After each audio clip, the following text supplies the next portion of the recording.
Harry Potter आणि परीस भाग 16 चोर दरवाजाच्या पलीकडे. व्होल्डेमॉर्ट केव्हाही येऊन धडकू शकतो या दहशतीखाली असताना हॅरीनं आपली परीक्षा कशी पार पाडली हे हॅरीला पुढची कैक वर्ष लक्षात राहणं कठीण होतं. पण दिवस पार पडले आणि त्या कुलूपबंद दारामागे फ्लफी अजून जिवंत होता.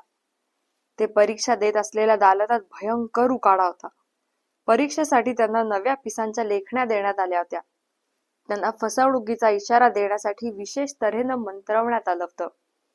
त्यांच्या प्रात्यक्षिक परीक्षा पण घेण्यात आल्या. प्रोफेसर फ्लिटविकनं त्यांना एकेकाला वर्गात बोलावून शेव फळाला मेजावर नाचवून दाखवायला सांगितलं. प्रोफेसर मॅकगॉनेगलनं त्यांना एका उंदराचं तपकिरीच्या डबीत रूपांतर करायला सांगितलं.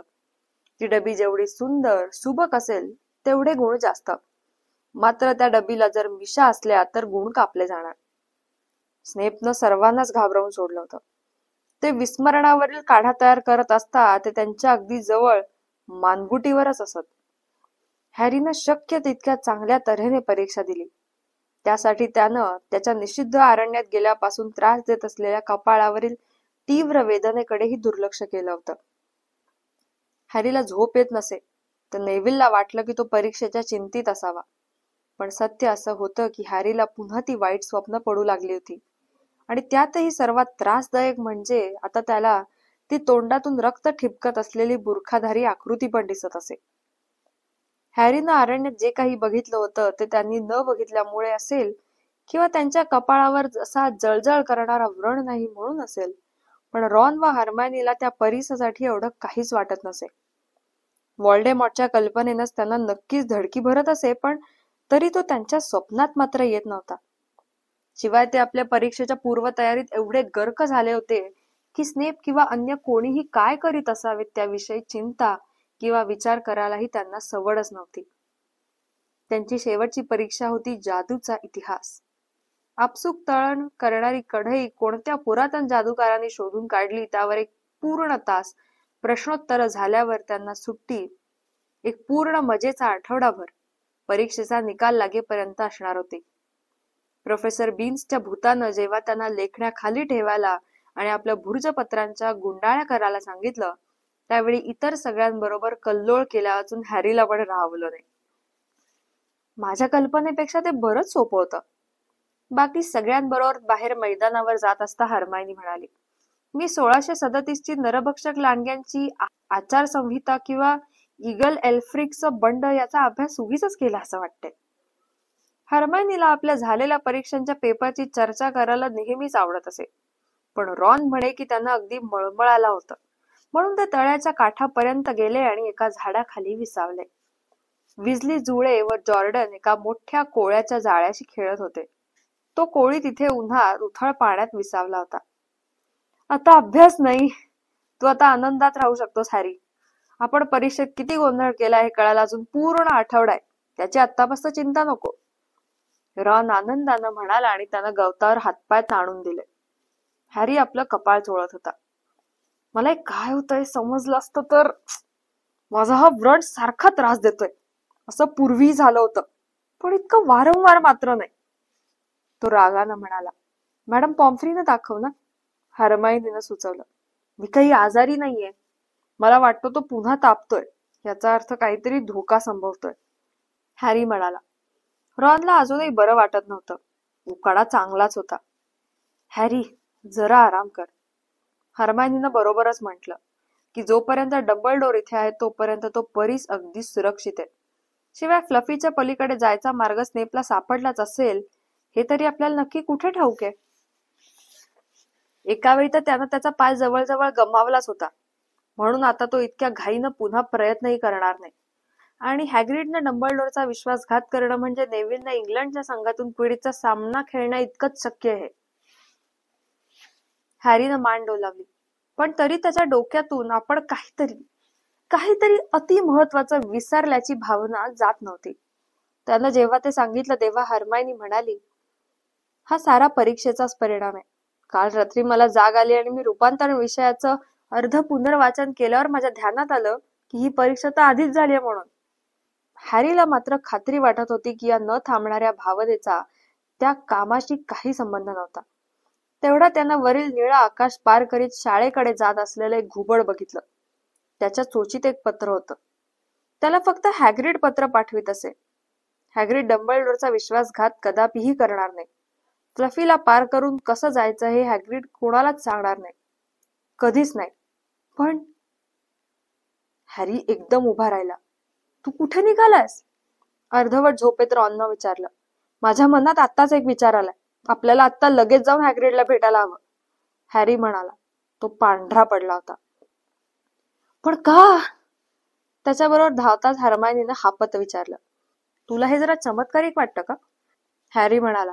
ते आता गवताळ चढावर चालले होते की हॅग्रीडला कशाही पेक्षा एक ड्रॅगन पाळायची खूप इच्छा होती आणि अशा वेळी अनोळखी इसम येतो त्याच्या खिशात नेमकं ड्रॅगनचं अंड असतं.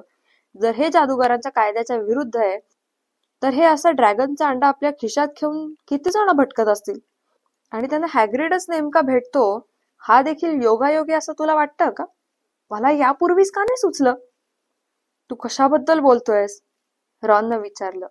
पण मैदानातून जंगलाच्या दिशेनं धावणारा हॅरी काहीच बोलला नाही. हॅग्रीड आपल्या खोपटाबाहेर आराम खुर्चीत बसून होता. त्याने आपला शर्ट व पॅन्टच्या बाह्या वर वळवल्या होत्या आणि तो एका मोठ्या वाडग्यात मटार सोलून टाकत होता. हॅलो, संपल्या तुमच्या परीक्षा? काही घ्यायला वेळ आहे ना? तो हसतच म्हणाला. हो अवश्य, रॉन म्हणाला. पण हॅरीने त्याला मध्येच अडवलं. नाही, आम्ही घाईत आहोत. हॅग्रीड, मला तुला काहीतरी विचारायचंय. त्या रात्री तू नॉर्बर्ट जिंकून आणला होतास ते आठवतंय? ज्या अनोळखी माणसाची तू पत्ते खेळलास तो कसा दिसत होता? माहित नाही, त्यानं आपला बुरखामुळे काढलाच नाही. त्या तिघांना आश्चर्यचकित झाल्याचं त्यानं बघितलं आणि आपल्या भुवया उंचावल्या. त्यात असामान्य असं काहीच नव्हतं. त्या खेड्यात हॉगझेड नावाच्या बारमध्ये असे विचित्र लोक पुष्कळदा भेटत असतात. तो अनोळखी माणूस ड्रॅगनचा व्यापारी असावा. हो ना? मी त्याचा चेहरा बघितलाच नाही. त्यानं आपला बुरखा काढलाच नाही. हॅरीनं तिथेच मटाराच्या वाडग्याजवळ बसकण मारली. तू त्याच्याशी बोललास तरी काय हॅग्रीड? तू त्यावेळी हॉगवर्ट्सचा उल्लेख केला होतास का? कदाचित केला असेल, हॅग्रीड म्हणाला. सारं काही आठवताना तो चिडत होता. हो, त्यानं मला मी काय करतो हे विचारलं होतं आणि मी इथे रखवालदार असल्याचं त्याला सांगितलंही होतं. मग त्यानं मी कोणत्या प्राण्यांना पाळतो हे विचारलं. मी त्याला ते सांगितलं आणि हे देखील सांगितलं की मला एक ड्रॅगन मिळाला तर हवाय. आणि मग मला नीट आठवत नाहीये कारण तो मला सारखी दारू पाजत राहिला. तरी बघूया. नंतर त्याच्याजवळ एक ड्रॅगनचा अंडा असल्याचं सांगून तो म्हणाला की जर हे मला हवं असेल तर त्यासाठी पण पत्ते खेळू. पण त्यापूर्वी त्याला मी ते नीट पाळू शकेल अशी खात्री करायची होती. मग मी त्याला सांगितलं की फ्लफीला सांभाळल्यावर आता मला एक ड्रॅगन सहज सांभाळता येईल. आणि त्यानं फ्लफी बद्दल काही विचारलं का? हॅरीनं आपला आवाज शक्य तेवढा शांत ठेवत विचारलं. हो, मी किती त्रिमुखी कुत्री बघितलेत, विशेष करून हॉगवर्ट्सच्या आसपास. तर मी त्याला तसं सांगितलं की फ्लफीला शांत करण्याची युक्ती तुम्हाला ठाऊक असेल तर त्याला हाताळणं फार सोपं. मग त्याच्यासमोर थोडं संगीत वाजवा आणि तो लगेच झोपी जातो. हॅग्रीड एकदम घाबरलेला दिसला. मी तुम्हाला सांगायला नको होतं. मी सांगितलं ते विसरून जा. अरे, पण तुम्ही असं एकदम कुठे निघालात? तो म्हणाला. प्रवेश दालनापाशी थांबेपर्यंत हॅरी, रॉन, हर्मायनी आपापसात एक शब्दही बोलले नाहीत. मैदानाच्या तुलनेत तिथे अगदी उदास आणि गार होतं. आपल्याला आता डंबलडोरना भेटायलाच हवं. त्या अनोळखी इस्माला हॅग्रीडना फ्लफीच्या पलीकडे कसं जायचं ते सांगून दिले आणि त्या बुरख्याखाली स्नेप असेल तर नाहीतर व्होल्डेमॉर्टही असू शकतो. हॅग्रीडला दारू पाजल्यावर त्याला ते सोपं झालं असेल. मी अशी आशा करतो की डंबलडोर आपल्यावर विश्वास ठेवतील. जर बेननं त्याला अडवलं नाही तर फिरेंज आपल्याला साथ देईल. डंबलडोरचं कार्यालय आहे तरी कुठे? हॅरी म्हणाला. त्यांनी आसपास बघितलं. त्यांना वाटलं तिकडे वाट दाखवणारी एखादी पाटी असावी. डंबलडोर राहतात कुठे त्यांना कधीच कुणीच सांगितलं नव्हतं आणि त्यांच्याकडे कधी कुणी गेल्याचंही त्यांना माहित नव्हतं. आपल्याला जरा, हॅरी म्हणतच होता तेवढ्या दालनाच्या पलीकडून आवाज आला. तुम्ही तिघे इथे आत का आला आहात? प्रोफेसर मॅकगॉनेगल एक पुस्तकांचा मोठा गठ्ठा हातावर घेऊन येत होत्या. आम्हाला प्रोफेसर डंबलडोरना भेटायचंय, हर्मायनी म्हणाली. तिनं हिंमत दाखवली असं हॅरी व रॉनला वाटलं. काय? प्रोफेसर डंबलडोरना भेटायचंय? पण का? प्रोफेसर मॅकगॉनेगलनं पुन्हा विचारलं. जणू ती एक जगावेगळी गोष्ट असावी. हॅरीनं आवंडा गिळला. आता काय? ते एक प्रकारचं गुपित आहे. तो म्हणाला खरा, पण त्यांना असं म्हणायला नको होतं असं त्याला वाटलं, कारण ते ऐकताच प्रोफेसर मॅकगॉनेगलच्या नाकपुड्या फुलल्या. प्रोफेसर डंबलडोर 10 मिनिटापूर्वीच गेले. त्यांना जादू मंत्रालयाकडनं एक तातडीचं घुबड आलं होतं, म्हणून ते लगेच लंडनला उडून गेलेत. त्यांनी शांतपणे सांगितलं. ते गेले? मग आता? हॅरीनं घाबरतच म्हटलं. प्रोफेसर डंबलडोर एक फार मोठे जादूगार आहेत पॉटर. त्यांना प्रचंड मागणी असते. पण हे अत्यंत महत्वाचं आहे. जादू मंत्रालयापेक्षा तुम्हाला काय सांगायचंय जास्त महत्वाचं आहे का पॉटर? हे बघा प्रोफेसर, ते त्या परिसाबद्दल आहे. आता सारे बंधन सोडून हॅरी म्हणाला. प्रोफेसर मॅकगॉनेगलनं काहीही अपेक्षा केली असली तरी ही नक्कीच नव्हती. त्यांच्या हातावरील पुस्तकं एकदम खाली पडली, पण त्यांनी ती उचलली नाहीत. तुम्हाला कसं ठाऊक? त्यांनी आश्चर्याने विचारलं. प्रोफेसर, मला वाटतं मला माहित आहे ते प्रोफेसर स्नेप की कुणीतरी तो परीस चोरून नेण्याच्या प्रयत्नात आहेत. मला प्रोफेसर डंबलडोरशी बोललेच पाहिजे. त्यांनी हॅरीकडे आश्चर्य मिश्रित संशयाने बघितलं. प्रोफेसर डंबलडोर उद्या परत येतील. तुम्हाला त्या परिसाविषयी कसं समजलं मला ठाऊक नाही, पण एवढी खात्री असू द्या की तो कोणीही चोरू शकत नाही इतका तो सुरक्षित आहे. त्यांनी शेवटी सांगितलं. पण प्रोफेसर पॉटर, मी कशाबद्दल बोलते मला चांगलं ठाऊक आहे. त्यांनी थोडक्यात सांगितलं. त्या खाली वाकल्या, आपली पडलेली पुस्तकं गोळा केली आणि म्हणाल्या, मी असं सुचवते की तुम्ही सर्व आता पुन्हा बाहेर जा आणि उन्हात मजेत खेळा. पण त्यांनी तसं केलं नाही. आज रात्री. प्रोफेसर मॅकगॉनेगल ऐकण्याच्या टप्प्या पलीकडे गेल्याचं बघून मग हॅरी म्हणाला. स्नेप त्या चोरद्वारातून आत जातील. त्यांना हवी असलेली सर्व माहिती त्यांनी आता मिळवली आणि डंबलडोरनंही बाहेर पाठवून दिले. त्यांनीच ते पत्र पाठवलं होतं. मला विश्वास वाटतो की प्रोफेसर डंबलडोरना इथं बघून जादू मंत्रालयाला धक्काच बसेल. पण मग आता आपण काय? हर्मायनीने एकदम मोठा श्वास घेतला आणि रॉन मागे वळाला. तर स्नेप तिथे उभे होते. नमस्कार, ते हळूच म्हणाले. ते त्यांच्याकडे बघतच राहिले. आजच्या या दिवशी तुम्ही आत असायला नको होतं. एक खडूस विचित्र हास्य करत ते म्हणाले. आम्ही तर काय सांगावं हे हॅरीला सुचेच ना. तुम्हाला अधिक काळजी घ्यायला हवी. तुम्हाला असं भटकताना पाहून लोक समजतील तुमचा काहीतरी इरादा असावा. आणि मला वाटतं की ग्रॅफिंडॉरला तर अधिक गुण घालवणं परवडणार नाही, हो ना? हॅरीचा चेहरा एकदम लाल झाला. ते बाहेर जाण्यास निघाले, पण स्नेपने त्यांना पुन्हा बोलावून म्हटलं. पॉटर, ही ताकीद आहे. आता पुन्हा रात्रीचा भटकताना जर पकडला गेलास ना, तर मी व्यक्तिशः निश्चित करेन की तू शाळेतून हाकलला जाशील. बरं, जा आता. ते शिक्षकांच्या दालनाकडे निघून गेले. त्यांची चाहूल नाहीशी झाली आणि हॅरी आपल्या साथीदारांकडे वळाला. ठीक आहे, तर आता आपल्याला असं करायला हवं. आपल्या की एकानं स्नेपवर लक्ष ठेवायचं, शिक्षक दालनाच्या बाहेर थांबायचं आणि जर ते बाहेर पडले तर त्यांचा पाठलाग करायचा.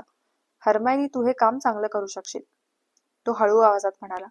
पण मीच का? साहजिकच आहे.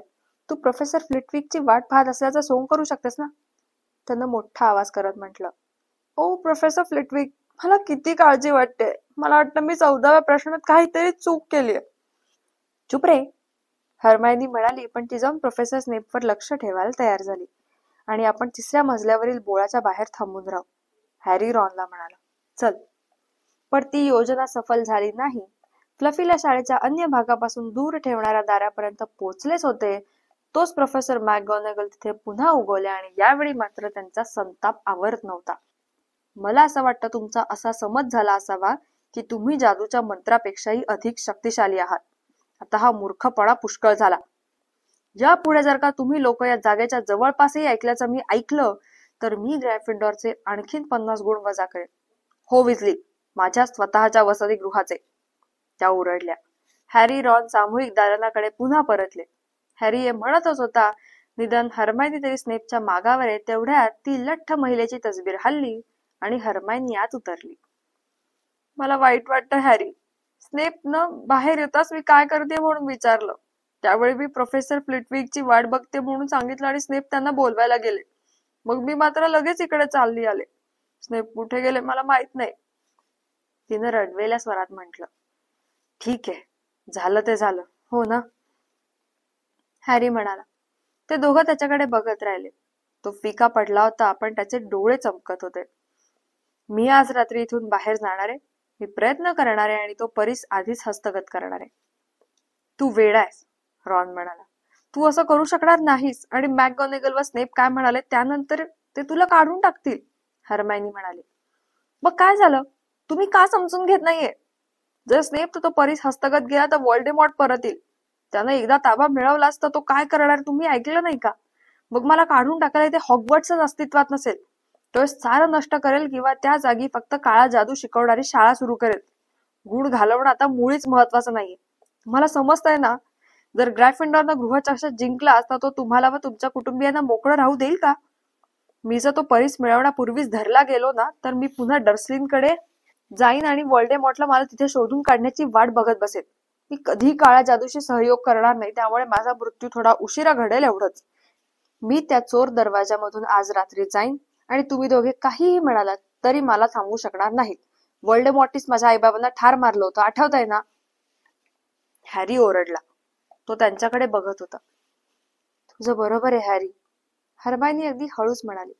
मी तो अदृश्य करणारा बुरखा वापरेन. तो मला परत मिळालाय हेच माझं सुदैव, हॅरी म्हणाला. पण तो आपल्या तिघांनाही सामावू शकतो ना? रॉन म्हणाला. आपण तिघेही? हो, चला तर. आम्ही तुला एकटा सोडून देऊ असं तू वाटून देऊ नकोस. अर्थातच नाही. तू त्या परिसाकडे आमच्या विना जाशील असं तुला वाटलंच कसं? मी आता जाते आणि माझ्या जवळच्या पुस्तकात त्याबद्दल काही माहिती मिळते का ते शोधून काढते, हर्मायनी एकदम म्हणाली. पण जर आपण पकडले गेलो तर तुम्ही दोघेही शाळेतून हकलले जाल. मी जर मदत करू शकले तर नाही, हर्मायनी विचारपूर्वक म्हणाली. फ्लिटविकनं मला गुप्तपणे सांगितलं की मला त्यांच्या परीक्षेत 112% गुण मिळालेत. अशी मुलगी गमावणं त्यांना परवडणार नाही. रात्रीचं जेवण झाल्यावर ते तिघं सामूहिक दालनात परत विचारात पडले होते. त्यांच्याकडे कोणाचंच लक्ष नव्हतं. ग्रायफिंडर वासियांना तर हॅरीशी एक शब्दही बोलायचा नव्हता. त्यामुळे निराश न होण्याची त्यांची पहिलीच रात्र होती. हर्मायनी आपल्या वह्या पुस्तकात शोध घेत होती. तिला अशी आशा होती की त्यांच्या कामास येणारं एखादं तंत्र तरी त्यांना सापडेल. हॅरी व रॉनही विशेष बोलत असे नव्हते. आता पुढे काय आणि कसं करायचं याचाच विचार दोघांच्याही डोक्यात घोळत होता.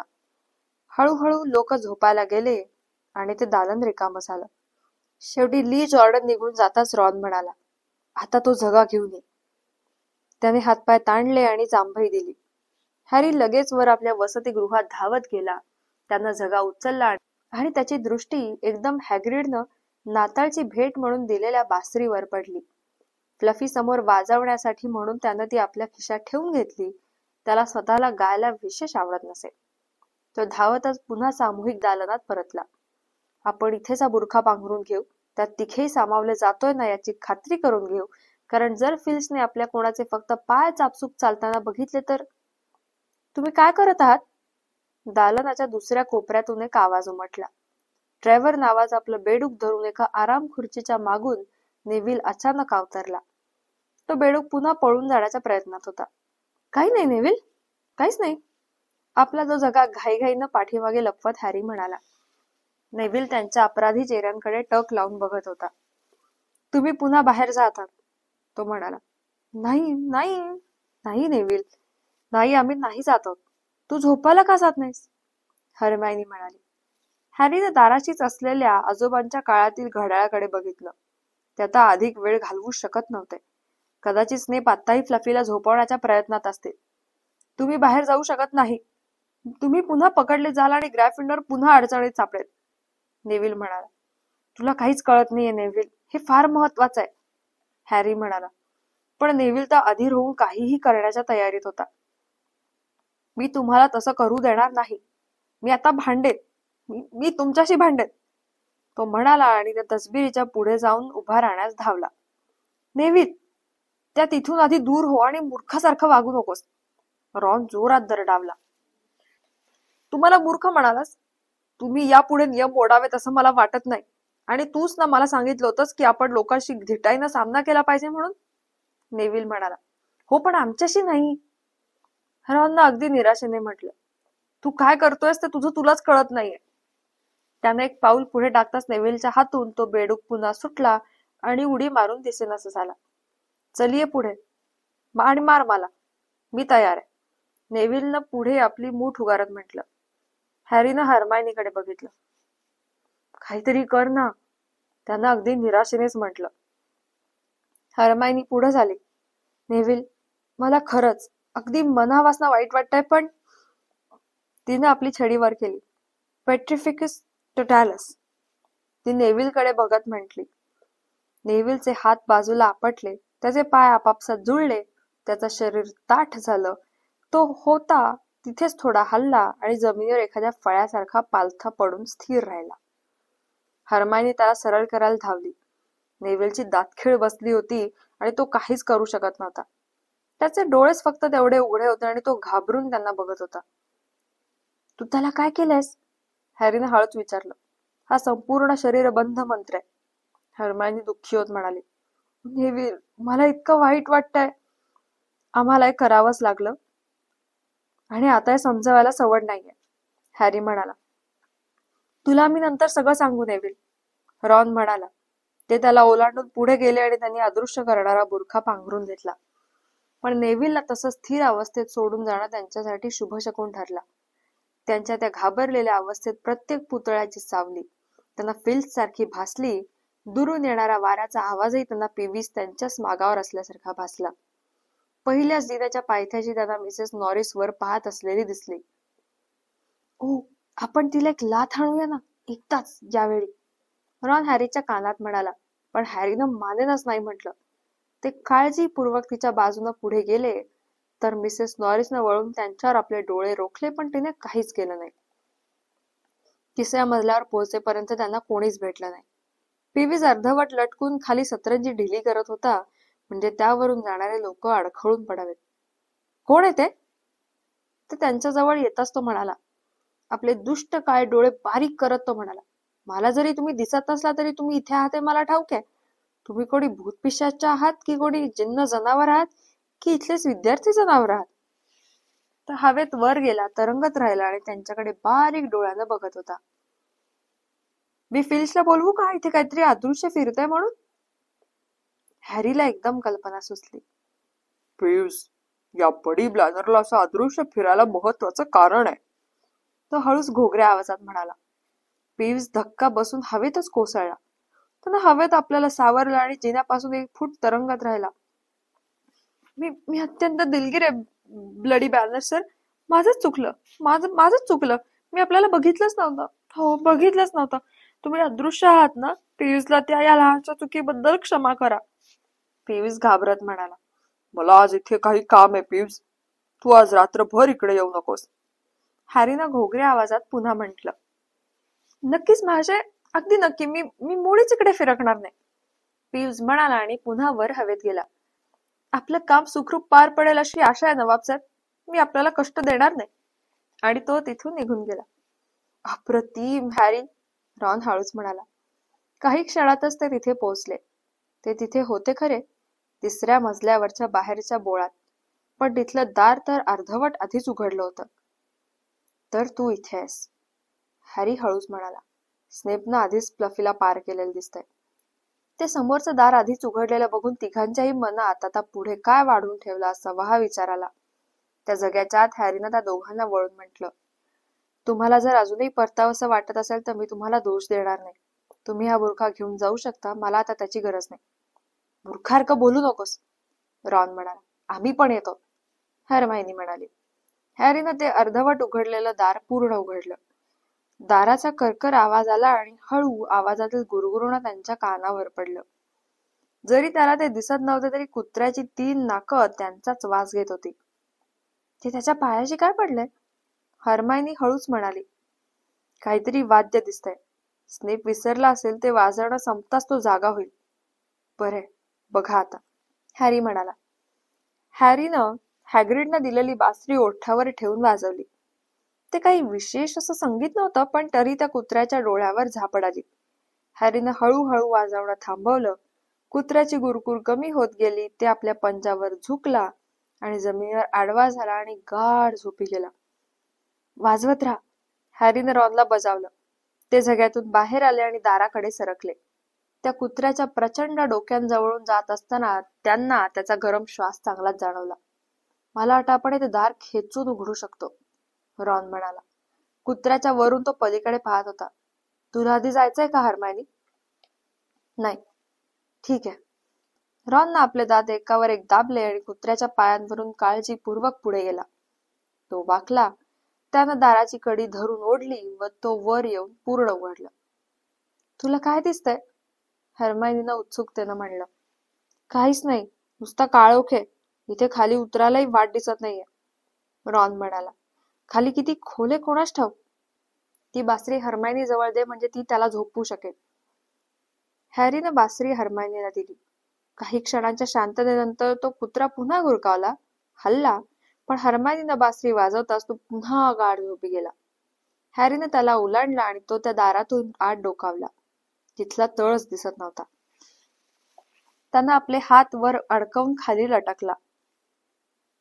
मग त्यानं वर बघितलं आणि रॉनला म्हणाला, इथे मला काही झालं तर हेडविकला लगेच डंबलडोरकडे पाठवून द्या, ठीक आहे? ठीक आहे, रॉन म्हणाला. मला आशा वाटते की आपण काही वेळातच पुन्हा भेटू. आणि हॅरीनं हात सोडले. तो खाली खाली आणि खाली जात होता आणि थंड ओली हवा त्याच्या जवळून वर जात होती. फ्लम, अगदी मजेदार दाबलेल्या आवाजाच्या दणक्यात तो खाली कुठल्याशा मऊ गोष्टीवर अवतरला. तो उठून बसला, आसपासचा अंदाज घेतला. त्याचे डोळे अजून त्या अंधाराला सरावले नव्हते. त्याला असं वाटत होतं की तो एका प्रकारच्या झुडपावर बसलाय. सर्व काही ठीक आहे, त्यानं वर दरवाजाच्या चौकडीकडे एखाद्या पोस्टा तिकीटा एवढ्या उजेडाकडे पाहत म्हटलं. इथे मी अगदी अलगद उतरलोय, तू पण उडी घेऊ शकतोस. रॉन पण सरळ खाली आला आणि हॅरीच्या शेजारी पडला. हे आहे तरी काय? तो म्हणाला. काय ठाऊक, एखादं झुडूप असावं. मला वाटतं इथे पडल्यावर काही मोडतोड होऊ नये म्हणून ठेवलं असावं. तू पण ये हर्मायनी. दूरवरून ऐकू येणारं संगीत थांबलं. कुत्रा भुंकला, पण त्यापूर्वीच हर्मायनीनं उडी घेतली होती. ती हॅरीच्या दुसऱ्या बाजूला उतरली होती. आपण शाळेच्या कित्येक मैल खाली असू, ती म्हणाली. हे झुडपासारखं काहीतरी इथे ते आपलं नशीबच आहे, रॉन म्हणाला. नशीब? जरा दोघांकडे बघा तर. हर्मायनी किंचाळली. ती एकदम उठली आणि जवळच एका दमट भिंतीपाशी जाऊन थांबली. तिला बरीच धडपड करावी लागली, कारण ती जेव्हा उतरली तेव्हा झुडपासारखी वस्तू तिच्या गुडघ्याभोवती सापासारखे विळखे घालू लागली होती. हॅरी आणि रॉन तर त्यांच्या नकळत त्यांचे पाय लांब वेलींच्या विळख्यात अडकवून बसले होते. ती वेल घट्ट आवळण्यापूर्वीच हर्मायनीनं सावधपणे आपली सुटका करून घेतली होती. ते दोघ जण धडपड करत असलेले ती घाबऱ्या घाबऱ्या पाहत होती. पण जसे जसे ते अधिक धडपडत तशी तशी ती वेल त्यांना अधिकाधिक आवळू लागली. हालचाल थांबवा, ते काय मला माहित आहे, ते एक सैतानाचं जाळ आहे. हर्मायनीनं हुकूम सोडला. ओह, निदान त्याला काय म्हणतात हे तर कळलं. त्यांनीच बरं वाटलं, रॉन म्हणाला. तो मागे झुकला आणि त्या वेलाला आपल्या गळ्याभोवती पाश टाकण्यापासून थांबवण्याचा प्रयत्न करू लागला. चूप बसा, मी त्याला कसं मारायचं ते आठवायचा प्रयत्न करतेय, हर्मायनी म्हणाली. बरं, पण लवकर, मला श्वास घ्यायला त्रास होतोय, हॅरीनं उसासा टाकत म्हटलं. आपल्या छाती भोवतीचा पाश सोडवण्याच्या प्रयत्नात तो होता. सैतानाचं जाळं, सैतानाचं जाळं, प्रोफेसर स्प्राउट काय म्हणाल्या होत्या? त्याला अंधार आणि दमटपणा आवडतो. मग विस्तव पेटव ना, हॅरी घसा आवळत म्हणाला. हो खरंच, पण इथे लाकूड कुठे आहे? हर्मायनी आपले हात चोळत म्हणाले. तू वेडी आहेस का? तू एक जादूगार आहेस की नाही? रॉन ओरडला. हा बरोबर. तिनं आपली जादूची गांडी काढली, ती हलवली, काहीतरी पुटपुटली आणि निळ्या रंगाचा प्रकाश झोत अगदी तसाच जो तिनं स्नेपवर सोडला होता आणि ज्वाला त्या झुडपावर टाकल्या. काही क्षणात त्या दोघांना आपल्या भोवतालचे विळखे सैल होत असल्याचे जाणवलं. ते झुडूप उजेड आणि उभेपासून दूर जाऊ लागलं. स्वतःला आक्रसून घेत त्या वेलीनं त्या दोघांच्या भोवतीचे विळखे काढून घेतले आणि लगेचच त्यांची सुटका झाली. तू वनस्पती शास्त्राचा अभ्यास केला हे आमचं भाग्यच आहे, हर्मायनी. तिच्या शेजारच्या भिंतीजवळ उभा राहून घाम पुसत हॅरी म्हणाला. हो ना, रॉन म्हणाला. आणि या कठीण प्रसंगी हॅरी बावचाळला नाही हे देखील नशीबच. तिथे लाकूड नाहीच आहे, अगदी प्रामाणिकपणे. इकडे या, हॅरी म्हणाला. त्यानं एका दगडी बोळाकडे बोट दाखवलं. तिथे तो एकच मार्ग होता. आपल्या पावलांचा आवाज सोडून त्यांना कुठेतरी पाणी वाहत असल्याचा आवाज ऐकू येत होता. त्या वाटेवर पुढे उतार होता आणि हॅरीला एकदम ग्रिंगॉट्स आठवलं. छातीत एकदम धस्स झालं आणि त्याला त्या जादूगारांच्या बँकेची राखण करत असलेले ड्रॅगन आठवले. जर त्यांना एखादा ड्रॅगन खरंच भेटला तर? अगदी पूर्ण वाढ झालेला? नॉर्बर्ट तर फारच त्रासदायक होता. काही ऐकू येते? रॉन फुसफुसला. हॅरीनं कान टवकारले. वरच्या बाजूनं काहीतरी खुसफुस व छन छन असे आवाज येत होते. ते भूत असेल असं तुला वाटतं का? मला कल्पना नाही. पंख हलावेत तसं वाटतंय. पुढे उजेड दिसतोय. मला काहीतरी हलताना दिसतंय. ते आता त्या वाटेच्या शेवटाला आले होते आणि त्यांना तिथे भरपूर प्रकाश असलेली एक खोली दिसली. तिचं छत त्यांच्यावर कमानीसारखं होतं व त्यावर असंख्य लहान रत्नासारखे चमकणारे पक्षी फडफडत होते. खोलीच्या दुसऱ्या टोकाला एक भक्कम लाकडी दरवाजा होता. आपण ही खोली जर पार केली तर ते आपल्यावर हल्ला तर करणार नाहीत ना? रॉन म्हणाला. कदाचित, पण ते फार भयानक असे वाटत नाहीत. मात्र त्या सर्वांनी आपल्यावर एकदम हल्ला केला तर? पण मग आपण काय करणार? मी आधी पळत जातो, हॅरी म्हणाला. त्यानं खोल श्वास घेतला, आपला चेहरा हाताने झाकून घेतला आणि खोलीतून पलीकडे धावत गेला. त्याला चोचींनी आणि नखांनी टोचल्या जाण्याची भीती वाटत होती, पण तसं काहीच झालं नाही. त्याचा कशाचा स्पर्श न होता तो त्या दरवाजाच्या पाशी पोहोचला होता. त्यानं त्याची कडी ओढली, पण ते बंद होतं. दुसरे दोघे तिथे पोहोचले. त्यांनी दरवाजाला खूप धक्के देऊन बघितलं, पण काहीच परिणाम झाला नाही. हर्मिनीच्या अल्हमोरा मंत्राचाही त्याच्यावर काहीही परिणाम झाला नाही. आता पुढे काय? रॉन म्हणाला. हे सारे पक्षी, हे काही इथे केवळ शोभेसाठी नसणार, हर्मायनी म्हणाली. त्यांनी वर उडत असलेले पक्षी बघितले. ते फडफडत होते, चमकत होते. हो, चमकत देखील होते. ते पक्षी नाहीतच आहेत, त्या तर चाव्या आहेत. पंख असलेल्या चाव्या. जरा नीट बघा. म्हणजे याचा अर्थ असा की, हॅरी म्हणाला आणि त्यानं खोलीत आजूबाजूला बघितलं. अन्य दोघे त्या चाव्यांच्या थव्याकडे बघत होते. बघा तर, इथे जादूच्या केरसुण्या ठेवल्यात. आपल्याला दरवाजाची नेमकी चावी पकडायची. पण इथे तर शेकडो दिसत आहेत. रॉन दरवाजाचं कुलूप नीट तपासलं. आपल्याला एका जुन्या पद्धतीची चावी शोधायची, बहुधा चांदीची, या दाराच्या कडीसारखी. त्यांनी प्रत्येकानं एक एक केरसुणी उचलली आणि त्यावर स्वार होऊन टाच मारली. हवेत उडाले आणि चाव्यांच्या थव्यात शिरले. त्यांनी चाव्या पकडण्याचा प्रयत्न केला, पण त्या मंतरलेल्या चाव्या इतक्या वेगानं त्यांना चुकवत, अशा वेगानं सूर मारत होत्या की त्यांना पकडणं अशक्य व्हावं. पण त्यांचे श्रम वाया गेले नाहीत. शतकातील सर्वात लहान शिकर असलेल्या हॅरीला त्याला हवी ती गोष्ट नेमकी शोधून काढण्याची हातोटी होती, जी दुसऱ्यांकडे नव्हती. एका मिनिटभराच्या शोधांती शेकडो इंद्रधनुषी पंखांमधून त्याला एक मोठी चांदीची चावी दिसली, जिचे पंख थोडे वाकले होते. म्हणजेच तिला पकडून तिचा कुलुपाच्या छिद्रांमध्ये आधीच प्रयोग करून झाला असावा. ती तिकडली, ती मोठी रे तिकडे, ती चकाकीत निळ्या पंखाची. एका बाजूने पंख चुरगाळलेत बघ तिचे, तो म्हणाला. हॅरीने सांगितलेल्या दिशेने रॉन वेगानं धावत होता. तो छतावर आपटला आणि आपल्या केरसुणीवरून पडणारच होता. आपल्याला तिला एकटीला गाठायलाच हवं, हॅरी म्हणाला. त्यानं आपली नजर त्या पंख चुरगाळलेल्या चावीवरून मुळीच ढळू दिली नाही. रॉन, तू असा वर ये. हर्मायनी, तू खाली थांब आणि तिला जाऊ देऊ नकोस. मी आता प्रयत्न करतो आणि तिला धरतो. चला. रॉननं सूर मारला. हर्मायनी पण वर उडाली, पण चावीनं दोघांनाही चुकवलं. हॅरी तिच्या मागे धावला. ती भिंतीकडे उडाली. हॅरी पुढे वाकला आणि घाणेरडा आवाज करून त्यानं तिला एका हातानं भिंतीवर दाबलं. रॉन व हर्मायनीच्या कल्लोळानं ती खोली दुमदुमली. ते लगेच खाली उतरले.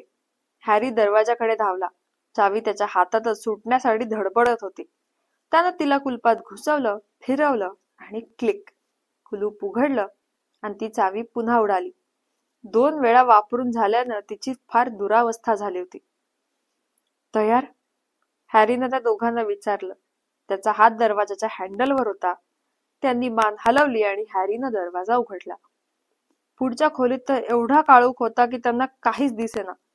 पण त्यांनी आत पाऊल ठेवताच तिथे एकदम झक्क प्रकाश झाला आणि पुढील दृश्य तर अद्भुत होतं.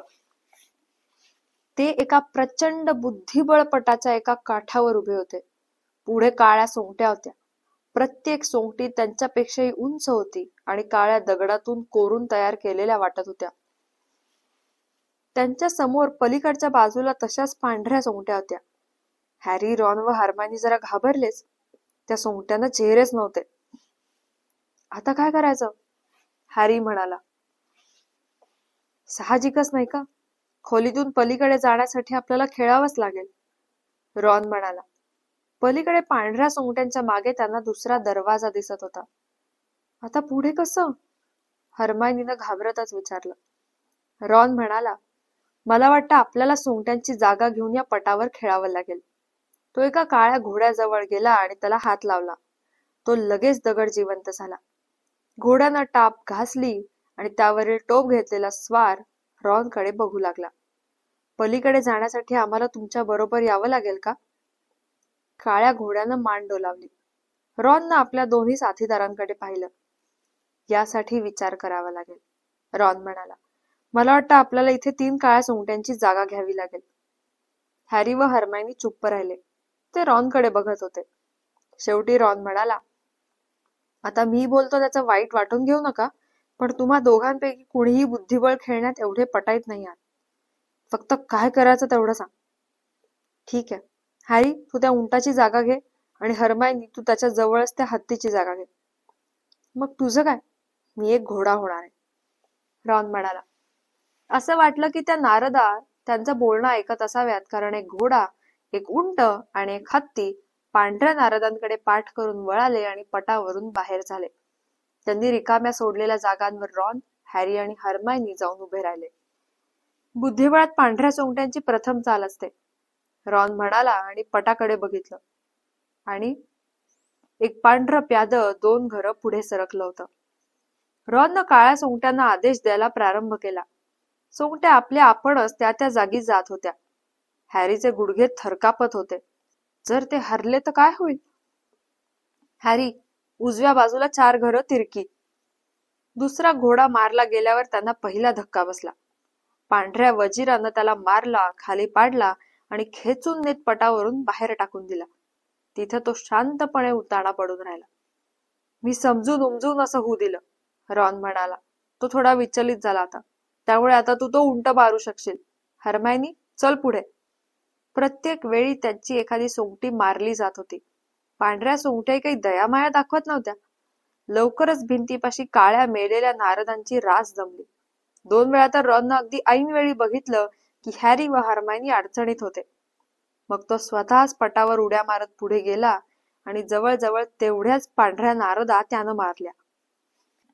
आता आपण पलीकडे अगदी पोहोचतोच होत. मला जरा विचार करू द्या, थोडा विचार करू द्या. पांढऱ्या वजिरानं आपला भावनाहीन चेहरा त्याच्याकडे वळवला.